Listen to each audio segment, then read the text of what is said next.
ब्रेकनंतर स्वागत आमच्या वृत्त मालिकेमध्ये। मुंबई पुणे वगळता राज्यातल्या काही भागात आज इयत्ता 5वी ते 8वीच्या शाळा सुरू होणार म्हटल्यावर विद्यार्थी हे खूप आनंदित झालेत। तब्बल 10 महिन्यांनंतर शाळेची पायरी चढायला मिळणार, मित्रमैत्रिणी भेटणार म्हटल्यावर एक आनंदाचं वातावरण आहे।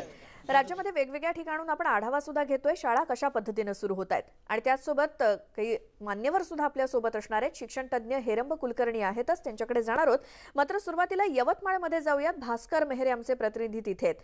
भास्कर, शाळांमधलं चित्र काय दिसतंय? विद्यार्थी तर आनंदित असतीलच, मात्र त्याबरोबरीने शिक्षकांना इतर नियम आणि शाळांना काही जे नियम पाळावे लागणार आहेत ते काय आहेत?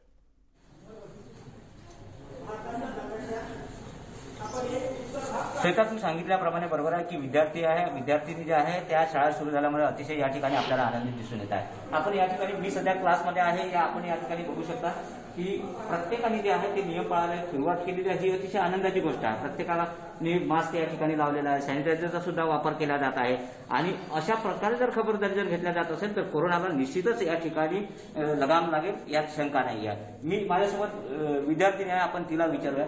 बेटा, मला सांग की शाळा सुरू झालेली आहे, ऑनलाईनमध्ये एकत्रित कशी अडचण आली आणि आता शाळा सुरू झाल्यानंतर काय वाटतं तुला? शाळा चालू ऑनलाईन मध्ये आम्हाला अडचण अशी होती की आमचा प्रश्न टीचरपर्यंत पोहोचत नव्हता आणि आता ऑफलाईन चालू झाली आहे तर आम्हाला टीचरसोबत फेस टू फेस आमचा प्रॉब्लेम सॉल्व्ह होऊ शकतो।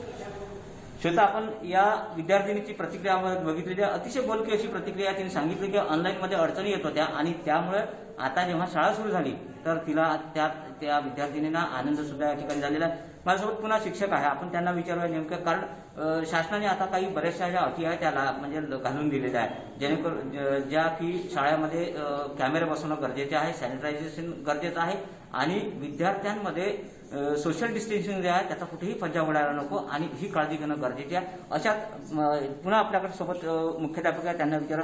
मॅडम, मला सांगा की शिक्षण विभागाने सांगितलं कॅमेरा सुद्धा बसवायला पाहिजे आणि जेणेकरून या विद्यार्थ्यांची काय एकंदरीत स्थिती आहे, कशा पद्धतीने त्यांचं बिहेवियर आहे हे लक्षात येईल, काय सांगा? जे कॅमेऱ्यांची संख्या आहे अजून आपल्याला बसवता येईल, 1-2 वाढवता येईल त्याच्यामध्ये आणि संपूर्णच खबरदारी, कारण की शाळेची जबाबदारीच आहे, मुख्याध्यापक म्हणून माझी जबाबदारी आहे, तर त्याच्यामध्ये आम्ही सगळेच इन्व्हॉल्व आहोत, सगळे शिक्षक वर्ग आहे आणि सगळं पूर्णतः म्हणजे 23 नोव्हेंबरपासून शाळा सुरू झाल्याच आहे।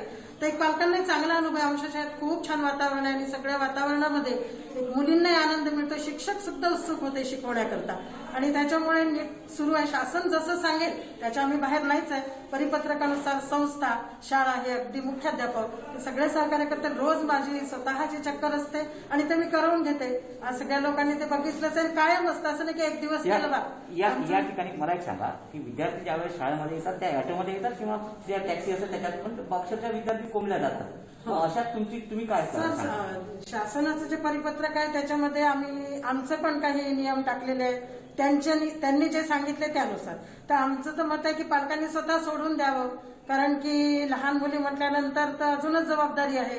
इतके जण ते बसतील, तसं येऊ शकतील की नाही बरोबर, तर ती तर पालकांची जबाबदारी त्यांनी स्वीकारली पाहिजे। काही मुली सायकलनी येतात आहे जवळपासच्या आणि पालक सोडून देत आहे, तर त्यातही आम्ही सध्या समाधानी आहे। पण आता 5 ते 8च्या मध्ये जर ऑटोनी वगैरे असं येत असेल तर थोडे पालकांचीच ती मला वाटते जास्त जबाबदारी आहे।